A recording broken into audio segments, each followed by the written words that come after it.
Welcome to the Bioptimizers Awesome Health Podcast. And now here's your host, Wade T. Lightheart.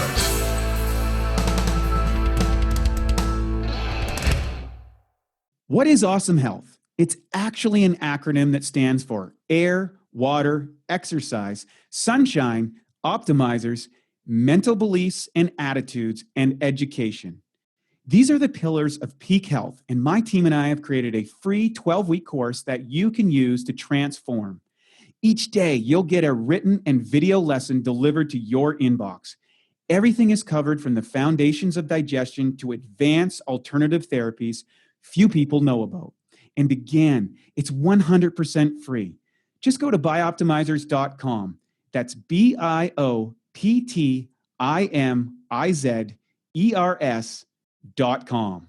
Good morning, good afternoon, and good evening. It's Wade T. Lightheart from Bioptimizers with another edition of the Awesome Health Podcast. And today I am excited because we're going to talk about breath work, emotional regulation, and controlling your nervous system state. Now, you might think, wait, is that meditation? No, we're going to actually be able to bypass this, how you can get a lot of these benefits in just a few minutes. And our guest today is Robbie Bent, and he is building Othership.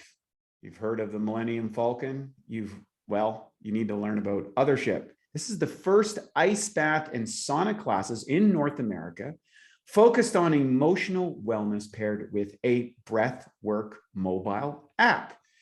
Robbie's built Othership to create connection and is his response to struggling with addiction. Prior to Othership, Robbie was an early employee at the Ethereum Foundation.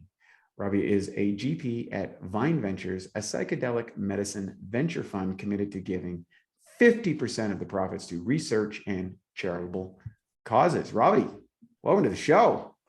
Man, Wade, what an intro. Love Thanks, the man. energy. That was the best one. I'm in awe, man. You're amazing.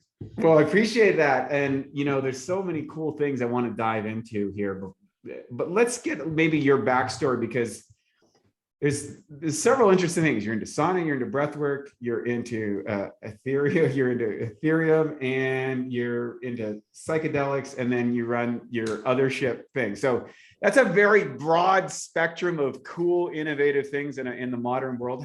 What's your backstory? How did you get into all of these things and the founding of Othership? Yeah, all sort of happened organically, like following my passion. And so, like most of your listeners, I'm a pretty, intense person. When I find something I love, I dive in. And so I also need a lot of stimulation. And so, right out of school, I was like, I want to be successful. I want to make money. I want to work hard. I want to feel good about myself. I want to make my parents proud. And so I worked in finance. That was like, when I graduated in 2006, that was like the thing to do to become rich. And so that's all I, kind of cared about. And I did that for a number of years, ended up quitting. And I still had this drive to prove myself. I was about 24. And so I'm like, I'm going to do a startup. That's the way, that's the way to get rich. And so I spent 4 years building this telecom company with a technical co-founder. We ended up raising, $25 million and built this crazy kind of a product like Google Fi that allowed you to get access to a local SIM card when you traveled. So you're like, a US customer, you go to Canada, you don't pay roaming because you get access to a local SIM without switching your SIMs. And I learned a ton at that business. Like I knew nothing, right? Like, so you're thinking like, okay, I just kind of put it out there, tried to make something happen. And that business ended up failing after 4 years. I made like so many mistakes along the way. I hired way too big of a team, spent too much money, didn't have a good marketing plan. The product wasn't great. Didn't really care or have passion for like better cell phone service either. It was just something where I thought I could make money. And so during that time when that business failed, it was my first, I was around 28. It was my first experience of like, wow, life's not going the way I want it to at all. I was fully broke, and, making money was part of my identity, being successful, being an entrepreneur. And all of a sudden, like, I don't have that at all. And I'm just kind of lost, very lost. And at the same time, I was using a lot of alcohol and drugs. And those are habits I developed in high school. Through university, I would kind of go out and have a few drinks. It would lead to cocaine use. I would disappear for a couple of days, and, I had it under control for a long time. And then as things got worse at work, I had no outlets to deal with this stress. And so, I would be a Tuesday night and I would disappear until Thursday. And, I'd wake up and have like 500 emails and people like screaming at me, and the business was failing. And so it was a really, really rock bottom time where that company failed.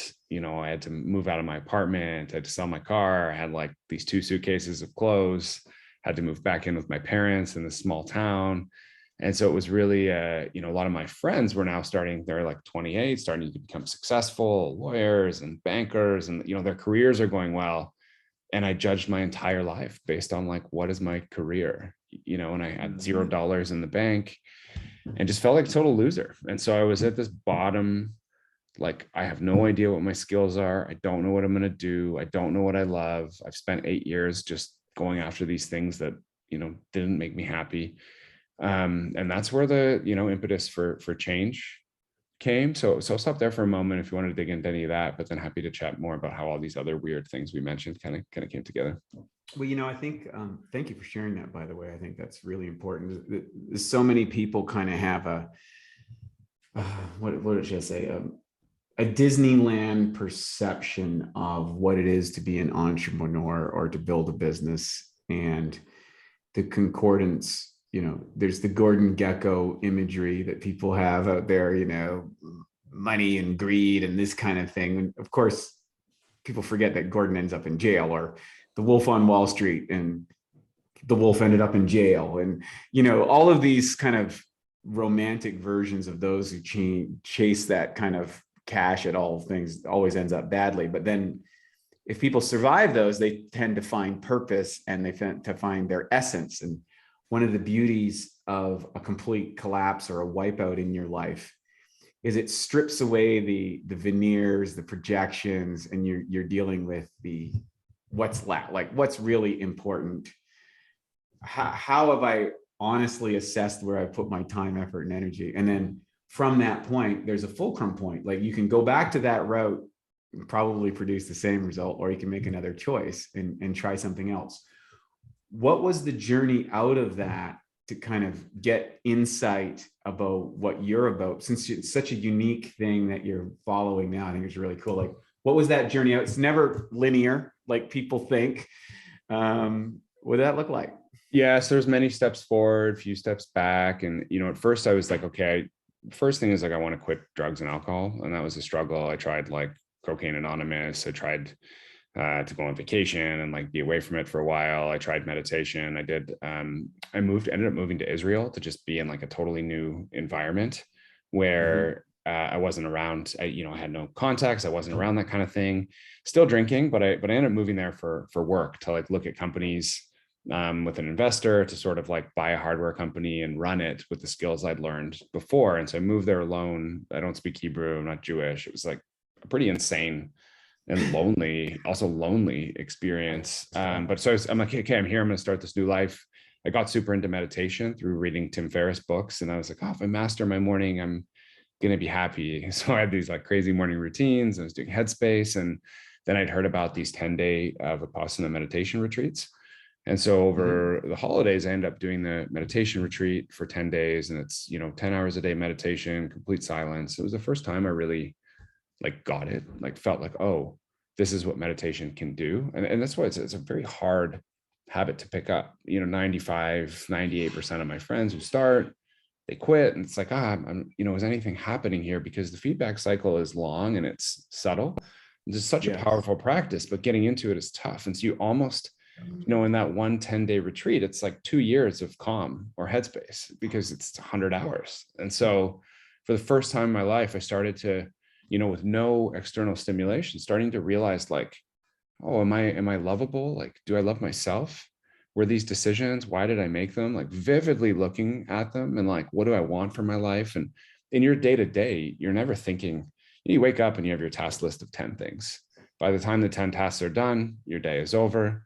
And maybe you watch some TV and go to bed. Maybe there's some workouts in there, maybe a bit of journaling if you're like really advanced. But for most people, the average life, it's, I wake up, I have all these tasks and I'm never like finding moments of stillness. And that's like 99% of society. And so that was the first time for me that I realized, wow, in this stillness, you can start to notice your motivations, your thought patterns, your drive, your emotions.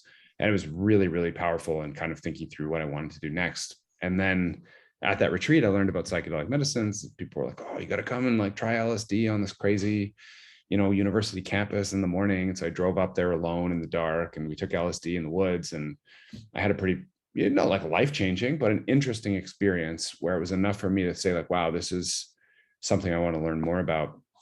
And so I learned, deep dive into psychedelic research, read a number of books, research papers, and then I learned about ayahuasca. I was still drinking at the time. And so I was like, oh, this could be an interesting way to like finally quit drugs and alcohol. And so I flew down to Peru with a friend, did, a week of ayahuasca journeys, and haven't drank since then. It's been over 6 years now. And so it's not even something that's a problem for me anymore, but that was like the massive turning point. So I look at it from rock bottom. The first thing I needed to do was master like my emotional and physical habits to be in a place where I was happy. And then from that place when I was happy, I joined the Ethereum Foundation, which we can get into also.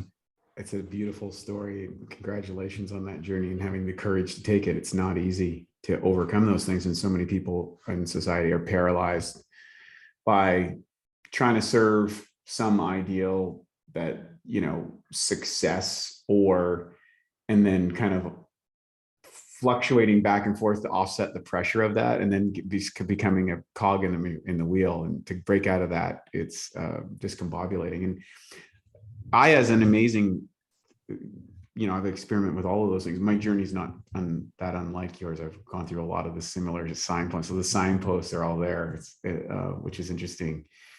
And the impact of I think on a lot of people is very transformative. And I think there's a lot of evidence in plant-based ethnobotanicals and their potential use. Of course, I was born in Toronto, but I grew up spent my early adult life in Vancouver, where Gabor Mate was using a lot of these technologies with Aya and Iboga and plant medicines and psilocybin and various ingredients to create impact moments, I guess, and transformative processes, both cognitively and biochemically, in what was previously identified as hopeless cases. And it's nice that Tim is kind of spearheading a lot of research in that area, because I think in the current world, there's a lot of people going through that. So thank you for sharing that. So let's talk about Ethereum. This part, the journey keeps getting better. So I want to know more about your journey here. I think it's really awesome. Yeah. So like two things kind of were changed when I came back. One, like I think where meditation brought me awareness about some of these patterns, the psychedelics helped me process like unresolved childhood trauma, and just not like trauma, like, hey, I wasn't, assaulted, but just things like, maybe I was forgotten by a parent in like an early age, or maybe like bullied in like grade 1, simple stuff that, you don't realize has such a big impact on your personality and your ability to love yourself. Mm-hmm. And so going through a lot of that in ayahuasca, letting it go, was the first time like, okay, like just having money and, being successful at work, like, why are these even important? And so what went from like, I need to be successful at all costs, that's all I care about, to like make my parents proud. And that was such a deep pattern, probably from when I was like 4 years old, of like, you do something good, you get a reward from your parents, super common. And probably like the majority of people who works really hard are like fulfilling that need to like feel loved, right? And so after the ayahuasca, it was kind of like, oh, well, I'm just lovable. So maybe I should just focus on being around really good people, and that's going to make my life great. And so I met my wife. We started dating like 2 weeks after the ayahuasca. I moved in, I came back to Toronto. I had no apartment. I was basically like a schlubby, like hobo style character living on friends' couches. And so like I showed up with a bunch of bags, like, after maybe 3 dates, and moved in with her. And we started living together, and she was really into all this health and wellness stuff. She's a registered dietitian and like worked at a hospital, and got me into like a lot of health and wellness stuff. And so, that was like surrounding myself with this person who was just so high integrity, and being around her made me feel good about myself. And then the second was like, okay, for work, I'm going to go around people who are passionate, like they're energized. And so one of my friends happened to be like, hey man, you should come check out this Ethereum thing in San Francisco. So like flew down, stayed on his couch. And for months, like 6 months, ended up just going to events every night, started hosting the events, talking to like thousands of people in that ecosystem that were building cool stuff, learning about it, trying to help them. And that's like a longer story there, but over time, the Ethereum Foundation was like, whoa, what this guy's doing is really cool. He's just like helping out and like doing all these events and sharing and organizing these different bounties and grants. And so I got offered a job there. And I had just seen, like, I wasn't, you know, it was before crypto was a big thing in 2016. Nobody really knew what it was, but the people were so passionate. Like, you had all these people who had just dropped out of school or like left their jobs and really wanted to see change in the world. And it was so energizing being around those people that I thought, wow, this is cool. I want to be a part of this because of the energy. And then in a period in like, you know, 2 or 3 years where I was getting paid in Ethereum, everything like went nuts. And it was kind of interesting because without even trying to be successful and make money, I learned that, hey, I'm actually like skilled operator, and what I learned in these other businesses is useful. And I was having like nightmares before about like being a loser and like getting fired from jobs. And, Right. you know, all of a sudden I'm like, wow, I actually have like a serious skill set. And I'm like, these people like me and like I'm adding value. And so, you know, in a period of 2 years, I went from that like rock bottom to like, okay, I have a bit of money.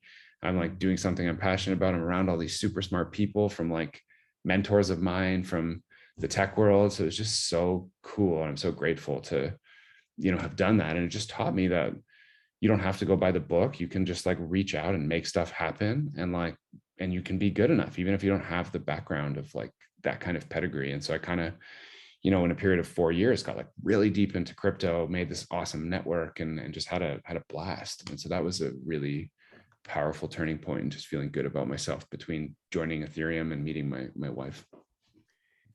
Amazing story. And now you've transformed again. You're bringing this kind of message of transformation to other people and kind of stripping away the veneer of meditation and these type of things, and showing how through breath modulation, you're able to, you know, alter your physiology, alter your brain state, and kind of create a different patterning inside the body, I guess, or a different experience of maybe challenging things. Would that be accurate? Or how would you explain what you're doing now to our listeners?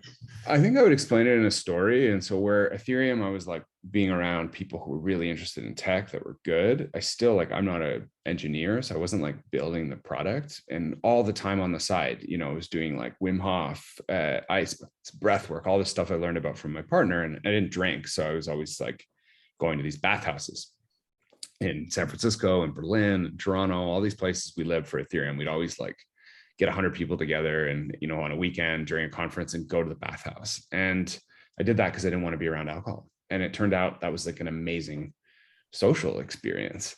And so what I'd learned there was, wow, okay, this is a really cool thing. Like, people are not on their phone. Everyone gets instantly relaxed. Doesn't matter what kind of clothes you're wearing, what culture, what you look like. It just leads to this amazing conversations. But this is really the best way to socialize. There's no hangover. You wake up feeling great. And I saw it over and over again.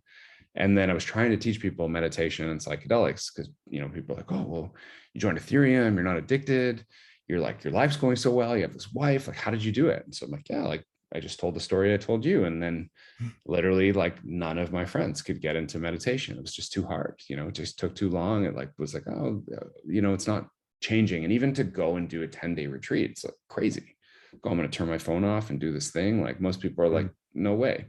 And then psychedelics, a lot of people went and did these ayahuasca retreats. And that's where the idea for Othership came, is that they came back and for 3 weeks would be changed. You know, I've processed all this stuff. I feel amazing. Right. I'm ready to take on the world, but friends are the same. Job is the same. Patterns are the same. Family is the same. And within 3 weeks, like, the old habits were back. And you mentioned Gabor Mate. It was really interesting. I think he did this work with ibogaine and heroin addicts in Vancouver, and the relapse rate was like 99.9%. And so the psychedelics, while being a powerful tool on their own, don't actually work for the most part. And so I think that's a very important piece that people have, like the psychedelic experience. You're even a meditator or contemplator, right? And that experience can create an anchor point that will facilitate change. But one of my spiritual teachers said something I always refer to as: environment is stronger than will. And when you get those moments of clarity, however you get them, and it's really important to take action and start shifting that environment. Now, some people have no choice, you know, and other people have that choice. And I want you to expand on that, like the differentiation between maybe your world and their world, and why that became so clear with your current project. Yeah, I think like there was a couple things, and as I thought about this for so long, like why is this working for me and not for any of my friends or like people who are trying? And it was like, well, I had this like wife who was an amazing role model. So I had like this person that I could be doing these things together with, where this stuff was interesting. So, okay, like boom, amazing, healthy influence, right? Environment versus willpower, as you said. Then I had like these weekly sessions that were stimulating. So if I wanted to have fun, like it's even in Christianity and all religions, they had times for fun. It wasn't always, you know, like Christmas is, they had times, and even back in old Christianity, they had these like full on kind of pagan orgiastic style parties where you would have times to get out your sin, because they know people like need to release. And so it was like, okay, well, if I'm not going to be doing drugs and partying, what can I do that is still fun? And that was the bathhouse. And then I had daily space, which is what we'll talk about today, is like through breath work, is the ability to take 10 minutes to ramp up or ramp down my nervous system to create space. And it was really those three things combined with like, you know, maybe every 6 months or 1 year, some type of meditation or psychedelic medicine retreat to reset. But it was that system that allowed for like intense behavioral change. And so I didn't really know that at first. I was just like, hey, this is working. I don't know why, but it was those items as a system or movement that allowed for change. And now I've seen it work. And so what happened was I came home and, you know, first thing, my water didn't go cold enough. So we built an ice bath by hand in my backyard. And every night for an entire summer, there was 5 of us, my co-founders now, who are all super interested, just for a passion of like loving the ice bath. And so we'd have people over, we'd have a fire, and we started designing these like meditations, and saw, you know, lawyers and doctors and people who have no spiritual interest at all for the first time, like, I'm not thinking about work, I'm thinking about my daughter. Like, how did you do this? You know, this is insane. And so we started combining sound bowls, visualizations, different activities. And I saw like, well, the ice bath actually is the key to meditation. Like, this is the way to get people into the present. So that was really cool. And that grew to like 300 people. And again, this is just for fun. We're not charging any money. We're just doing it because we thought it was a fun way to hang out with people. And then after, you know, it turns winter, it's like cold out. We're like, oh, what are we going to do? Like, people aren't coming anymore. Snow on the ground. Okay. Like, you know, no one's coming in an ice bath in a snowy backyard. And so we look at my garage and we build a sauna, ice bath, and a tea room, and kind of make it like an event space to just come hang out. And my sister comes and she's like, you know, you could actually charge for this. Like, here's how to do it with this mind body booking system. So we bootstrap this little business. 5 people can come an hour. We charge for it. And within, you know, a month, it's doing $20,000 a month in sales. There's about 1,000 people that are coming, like 30, 40, 50 people a day, all through word of mouth, right? Like, people like, yo, this is sick. And people are becoming friends, and we're seeing like, whoa, this is so cool. So then COVID hits, we have to shut down, bummer. So we start doing some of the stuff we were doing in the space online. So like breath work, but our breath work is specifically made.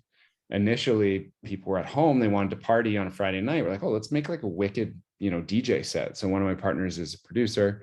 So he'd produce music, and we'd make these awesome sets that you would dance and breathe to and have like a full-on breathwork experience, but it would be like you were doing a night out. And so that was something we kind of pioneered and started doing. And that grew to thousands of people, you know, every week showing up, and they're like, hey, I want to do this every day. So we're not a technical team. So we just kind of made a course. People really liked the course. And then we finally got the courage and enough people doing it to make an app. And so we built this app. And then we noticed we've got this space in this app. And then as COVID stopped, you know, when the vaccine came out, we're like, okay, there's so much demand for this like tiny space. I think we could build like a whole new idea, this whole new thing, first time in North America, where it's a space with a 50-person sauna, 4 ice baths, and a tea room. But the space is really special in that, you know, you can come on your own if you want, unsupervised, just midday, if you just want that biohacker, Ben Greenfield, Dave Asprey, hot, cold, you know, for health. But also we have 5 or 6 classes, and a class might be an anger release where the lights in the sauna go out completely. Someone's playing a gong and you bring up a moment of anger and you scream it out. A class might be a fear release where you imagine something you're afraid of, and then you imagine being brave and you like, again, scream that out. It might be a couples class where you're doing eye gazing and like remembering a time you supported a partner. And so we started fusing breath work, hot, cold, essential oil in terms of smell, different affirmations and stretching and vocal toning. So all these things together in a new way to like feel and regulate emotions. And so there's classes a day. And then at night, there's wellness parties. And so you come to the space Wednesday, Thursday, Friday, Saturday night. It's open till 2 a.m. Wicked party, awesome music, no alcohol. And so the idea is that you now have this space. So if you're using psychedelic medicines and you want to change your behavior, you have a place to go at night that's stimulating and fun. You have these classes where you can go deep. You have this app where you can do your daily breath work, which is super accessible. And then it all happens in a giant community. So, you want to replace your friends or like get new friends or get into the stuff, you can come. So kind of just all this stuff, was just us pursuing our passions. Like we never made any money for any of this stuff. We're just doing it for fun and kept adding things that people were asking for. And now we've got this whole system where it's like, I think we've had over 10,000 people in the space. There's like 300 plus 5-star reviews. It's like every day I get a message like, dude, this is changing my life. I have like, I don't know, probably 10 people who are addicted to alcohol and drugs that are sober now, that are in the community, like talking about that. And so for me, about halfway through this stuff, I just decided to quit crypto. So it's like, you know what, this is like literally the stuff I do every day anyways. It's what I'm passionate about. It's helping people that were in the same position as me. And what's really most exciting is I think like there's just hundreds of millions of people in North America that want to feel better. But then when they hear about spirituality and yoga and meditation, like, it's not really for me. And I think, or even therapy, it's like, I'm fine. I don't need to talk to somebody. There's like the stigma around it, but everyone deep down feels overwhelmed. And so we've created this new thing where it's like, it's kind of cool. Like you feel like, people are posting on Instagram. It kind of feels like I went to an awesome CrossFit class. Like, yeah, I want to share it. I worked on my mental health. I did a fear release. I conquered my fears in a group. That's the goal, man. Is just to make these practices that help people feel better and feel inspired to feel better. Boy, I can't wait to go. It sounds like such a great, fun place. I think kudos to you for a couple of reasons. I think it's really interesting. The last few years has been very challenging for a lot of people mental health wise. And to me, it reveals something that's even deeper and something that the digital age hasn't solved. And that is the digital age has promised an increase of connection, but the depth of those connections is much more limited. It's the equivalent of digital versus analog. It's like a digital MP3 playing versus, coming through on the tubes with a vinyl, that there's nuances in the feedback mechanisms in our biology that really can only be felt if you're in the presence of other humans. So what separates us from all other species is how social we are in our cues and our response mechanisms and our neurology and our physiology and neurochemistry. And despite all this chaos that's happened in the world, it's almost like that's the impetus to drive people to one of these events, and you're creating transformation as opposed to, what would be the word I was looking for? Escape. And that's really neat. And I think originally that was the source. You kind of source something like in most indigenous communities or throughout history, communities came together in some sort of celebratory events. Oftentimes they had physiology altering issues, whether it's, sun dancing, doing ayahuasca or dickeny boga, dancing until you get into an ecstatic state, sweat lodges, drum circle, rites of passage. All of these are aspects to create transformation and to create connection and to resolve both conflict within and conflict without. The fact that you've come at this organically is really interesting. How much do you think that was how much would you attribute that, or percentages would you attribute to it? And that might be the wrong way to put it, but some people will ask this question, to your initial experiences, like versus the environment you're creating versus the stimulus. Like what's that magic formula, do you think, for people? And is it different, or are there some patterns that you've seen? The Bioptimizer mission is to help more of the world fix their digestion at a core level. The truth is, your digestion is only as good as your enzyme levels. Imagine trying to build a house with a tree. It's impossible. You need to chop the tree down into small pieces. Similarly, in order for your food to be used by your body, it must be broken down into a bioavailable form. And that's what enzymes do, converting protein into amino acids, fats into specific fatty acids, and carbohydrates into usable energy units. We start out with an abundance of enzymes, and that's why kids can digest just about anything really quickly. The thing is cooking food kills enzymes as they cannot survive at temperatures above 118 degrees. So years of this ends up depleting our bodies and leads to weak digestion. Taking digestive enzymes like masszymes, which has an incredibly high level of protease for digesting protein, as well as other critical enzymes like lipase, amylase, and others, is a total game changer. Suddenly, you strengthen your digestion, eliminate gas and bloating, boost metabolism, and multiply your energy. Most importantly, you fix your digestion at a core level. To get started with masszymes and to save 10% on your first order, go to masszymes.com. That's masszymes.com and use the code MASS10, MASS10. That's pretty interesting. I think it's obviously the experiences you have give you like the tapestry of what you can add. And so I've done like 100 retreats, and like I've done like Landmark and all these different personal growth things and therapy. And so it just kind of gives you the language and the tapestry of like, oh, maybe we can, like the other day to build our new space, we wanted to call on subconscious creativity and we wanted to really shut down the conscious mind. And so to do that, we took from, sort of a sonic exploration. So we had this circle of music using like different drums. We had a massive fire. We took some psilocybin and a bit of ketamine. And then we did a 2-hour guided drum and breathwork experience. And so, as you said, like these are based on ancient rites of passage. Like the drum circle has you get into a trance, and then you're breathing and you're also doing affirmations while you're doing them. It's like one of the best experiences of my life. And so the initial inspiration for that was I saw, this is going to sound like a weird one to people, but on Kanye West, he does these Sunday services where they do these outdoor religious like masses with like amazing live music. And I was like, whoa, that's really cool. Like I also read this book, Religion for Atheists by Alan de Baton. And it's an amazing book about, okay, if I don't vibe with the supernatural and religion, there's actually all these amazing things they did to create community. And so it's kind of like why the way their buildings are formed, the way that mass works, the way they had dinners, the way they like have heroes and the saints, the way they like tell you to live your life from a moral perspective can be like really good for building community. So I read that book also. And like the idea was, oh, well, let's make an experience that's like a peak experience that's going to help connect people. And so I think there's a bit of trying, let's say it's 30%, going and experiencing hundreds of different things, and then understanding a bit of the science, the neuroscience behind like what creates connection. So that's books like Alan de Baton. It's listening to people like Andrew Huberman.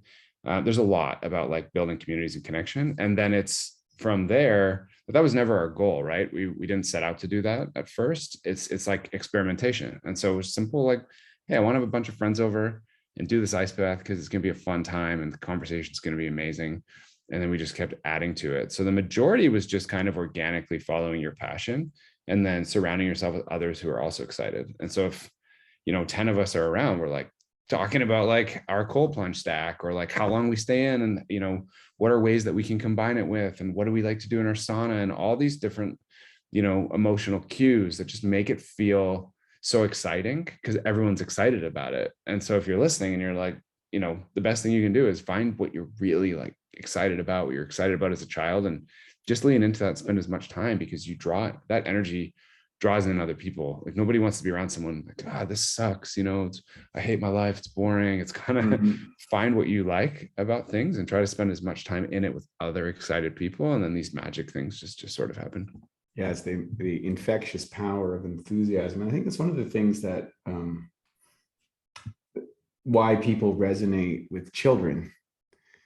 And there's an enthusiasm that kids have that often is lost as adults, but there's wisdom within that enthusiasm of really understanding that we're here on this planet for a limited time. We don't know where we come from. We don't know where we're going. There's so much unknown. And the child is unabashedly in its curiosity of the unknown. And somehow we lose that in the modernity of the world. And it sounds like you're creating a space where you're bringing out the activation of childlike curiosity in a curated way that can create transformation. Speak to me about the breath side of it specifically. Let's talk about, one of the things that we talked about in the interview topic is like, hey, you know what? 10 minutes of this of doing breath work in a certain way is an ability to initiate change. And by doing that, that may encourage you to start going deeper and deeper down the experience and environmental transformation.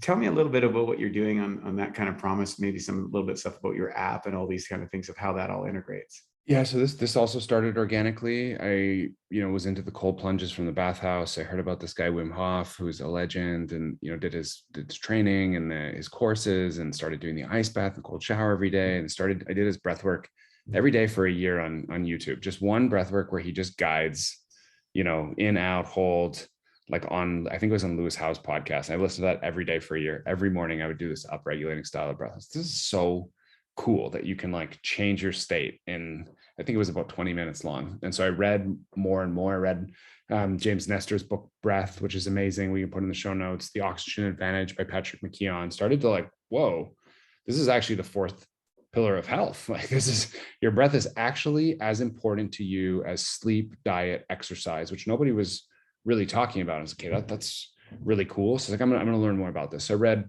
probably 100 research papers around different breathing styles and like the impact on your physiology. I went and did holotropic breathing, every style of breath work I could find. And I noticed there wasn't a really easy way to do this or to learn about it. There was no like, calm or headspace for breath work. So kind of realized from this, people are like, well, what is breath work? And the easiest way after all this research to synthesize what it can do, you can think of it like a triangle. And so you can use your breath, and your breath controls your autonomic nervous system.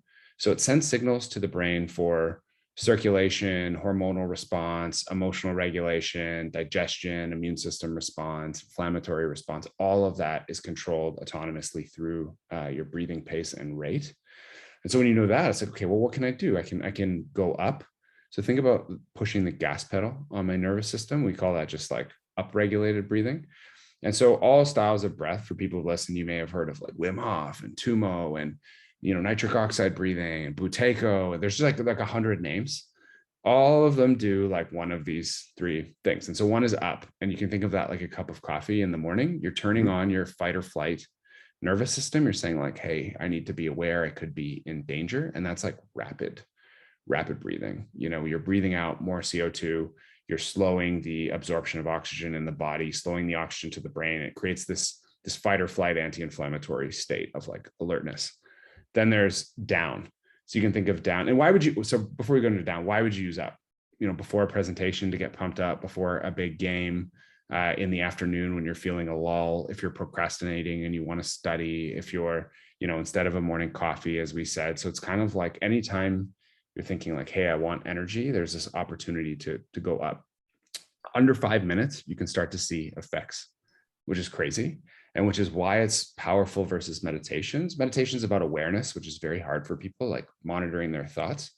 Breathwork is just a physiological change. So if you've ever exercised, like you're going to feel it in the moment.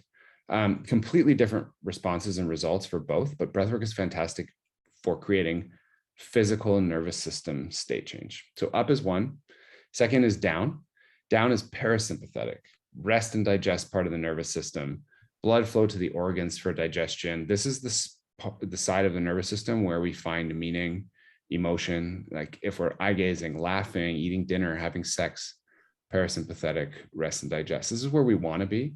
We're always in the fight or flight because we're, as a species, addicted to our cell phones and like stimulated all the time, right? And so if I asked you, hey, when was the last time you were bored?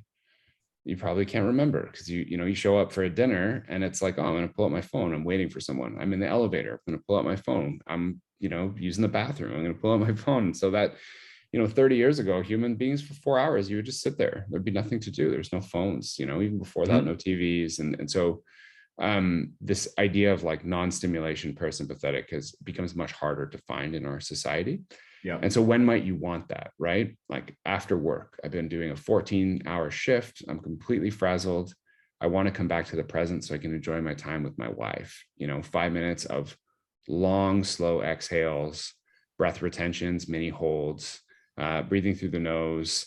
That style of breathing, you may have heard of like 4-7-8, or which is like inhale 4, hold 7, exhale 8, or box breathing. When you're slowing the exhale longer than the inhale, you're reducing the heart rate and you're breathing deep into the diaphragm, triggering the nerves that trigger that fighter, that rest and digest response. And so, before bed, you're overthinking, you can't relax. The style of breathing is amazing. Or if you're just like anxious generally, right? And so simple, like in 3 minutes, you could do 3 long breaths with just, like kind of a 6-second inhale or 4-second inhale, 6-second hold, 8-second exhale. On the exhale, a little like 10-15-second hold, and just do that, repeat that 3, 4, 5, 6 times, and you'll move into the parasympathetic. So it's breath retentions, long, slow exhales, longer than the inhale, and you'll move into that side of the nervous system. Then the final one is we call it all around, or like explore. And that is when you push the up style of breathing 15 minutes, 20 minutes, and you are actually slowing the flow of oxygen to the brain. Your blood vessels constrict and they hold on to the oxygen molecules quite tightly. And as a result, the part of the brain, the thinking mind, the part that's like, oh my God, I have these 10 things to do. Does this person love me? Am I a good person? All of that shuts down. And as a result, your body's able to process these emotions. And so this is, holotropic breathing, transformational breathing. You'll see people like, or like, and they'll do this for 40 minutes, and what they're doing is they're slowing the blood flow to the brain. And when you shut down that egoic mind that has control at all times, powerful emotions and stored trauma start to be processed. And I've seen tears, yells, tingling of the body, crazy releases of things that the mind is suppressing. And so there's a lot of research around this as well. It's called somatic or trauma release. And there's this idea we hold on to these emotions that we're not able to process. So somebody calls you, you ask a girl out on a date, she says, you're a loser. And you just feel that rejection so intensely that you just store it and think, oh, that didn't feel good. I don't want to feel that again. And you kind of avoid processing the actual hurt. And this happens, with your kids, with a wife, with a boss, maybe the way you feel when you look in the mirror. You can have these mini trauma happen every single day. And so the idea is breathwork allows you to clear and process. And so it's fantastic for, I'm going through a breakup and I can't deal with the pain. I'm going through some grief. There was a family member loss. I'm struggling with confidence at work. I was fired or let go.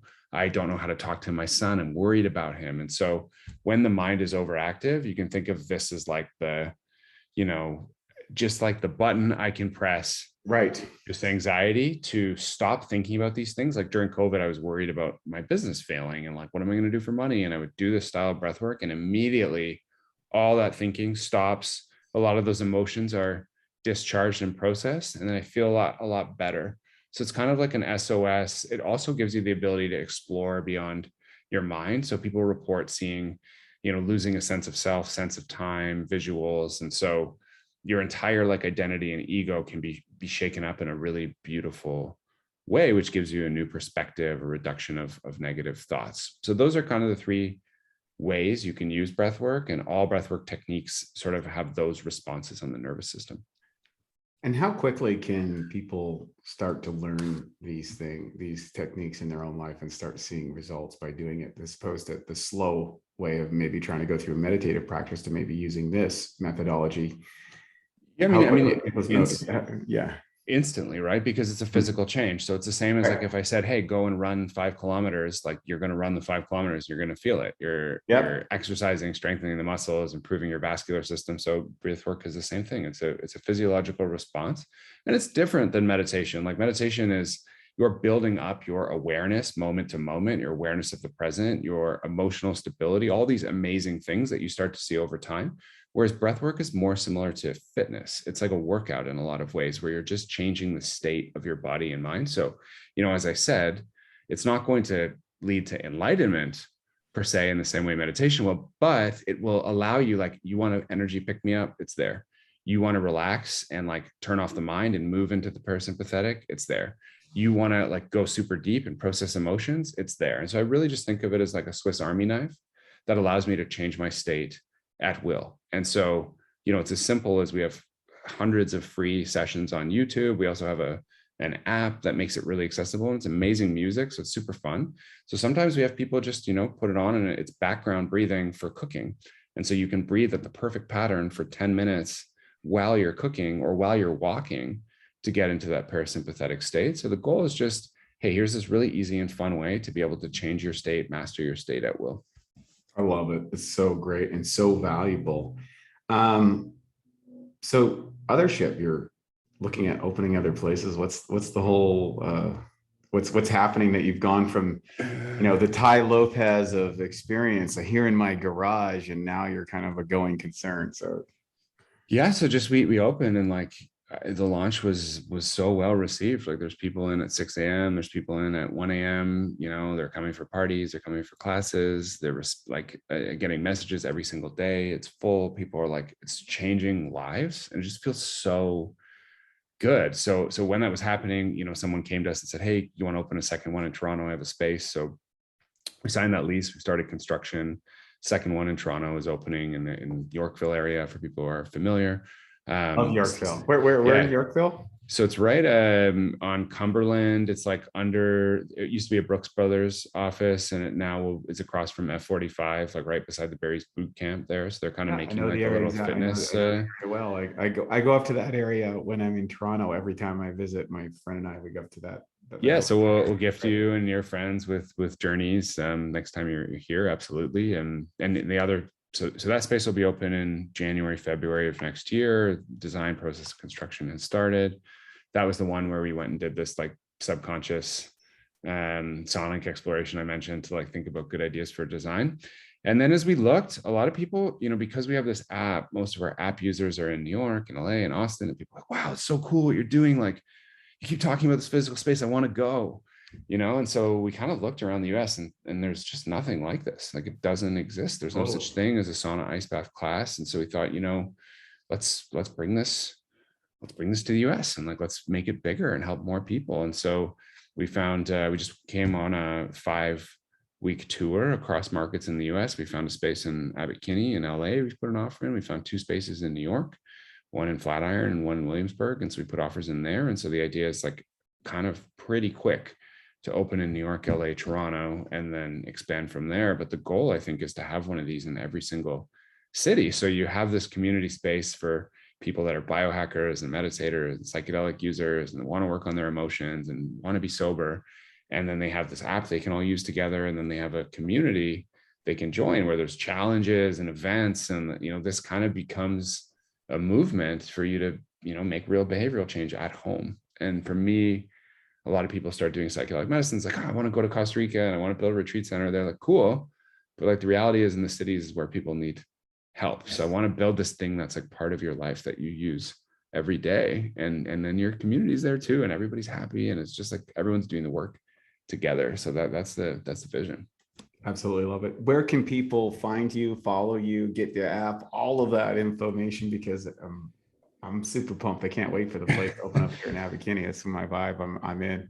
Yeah. So the space is on Instagram at othership.to. And then the app is on Instagram at othership.app. And then myself, I'm on Instagram at Robbie Bent. And then I'm on Twitter at Robbie Bent 1. And we share everything, our opening dates, all that kind of stuff. And so you can just, if you want to get the app, download it from the App Store. You can shoot me a direct message if you want to, an offer, and we'll do an offer for like free 3 months for everybody from your community. If they want to just try it, I'm happy to gift it out to anybody who shoots me a DM on Twitter. And the goal is like, people, start to make change and they use this stuff. So we're happy to like give stuff away. That's very kind of you. Thank you so much. Yeah, it's just nice. It's just a nice thing to do is like, if that's going to be the friction, like hopefully this is the tool that, if none of that stuff has worked for you before in mental health, maybe this is the one that like you start with and like, oh, this is cool. And you can kind of build on it from there. So yeah, they can find me on Instagram, Twitter, our website, Othership. I forget what it is, but it's Othership, something else. I get it. I think it's what's it? Do we have it? It doesn't say here on your site. I think it's the othership.us. Yeah. Got it. There you go. Sweet. Any final closing words that you have for maybe people who are thinking about giving a shot? Maybe they've struggled with some of the things you talked about earlier, or they're feeling anxious. They don't know what their future, they're feeling stressed out. What would you say to them?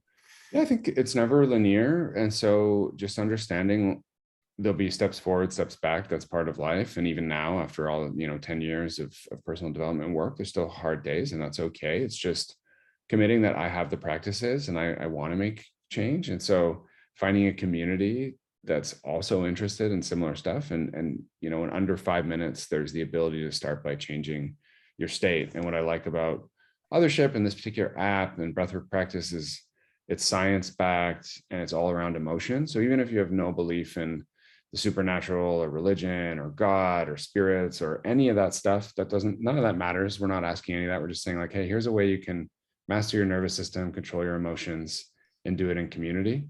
And so if nothing has worked in the past, there's hope. There's these new tools that you can try, and we would love to invite you in to test some of the stuff out and share feedback.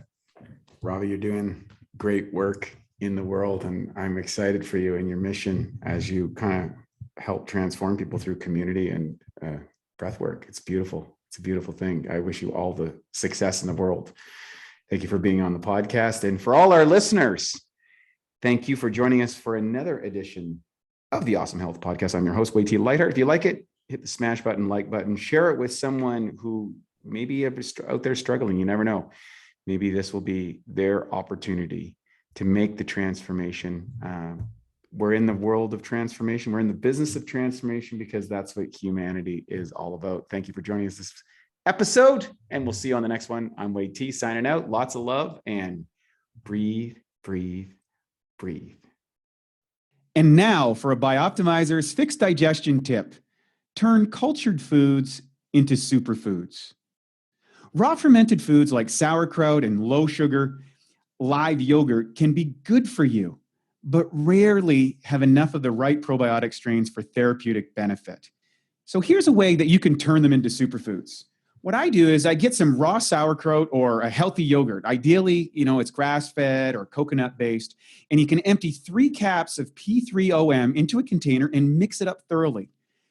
Leave it at room temperature for a couple of hours before putting it back into the fridge. And what's going to happen is these probiotic levels will be multiplied. In fact, it doubles every 20 minutes. And then what you're going to get is you're going to have a food with strong proteolytic activity. To learn more about P3OM and why its patented strains make it the strongest probiotic available, go to www.bioptimizers.com. Thank you for listening to the Bioptimizers Awesome Health Podcast. You can find more information at bioptimizers.com.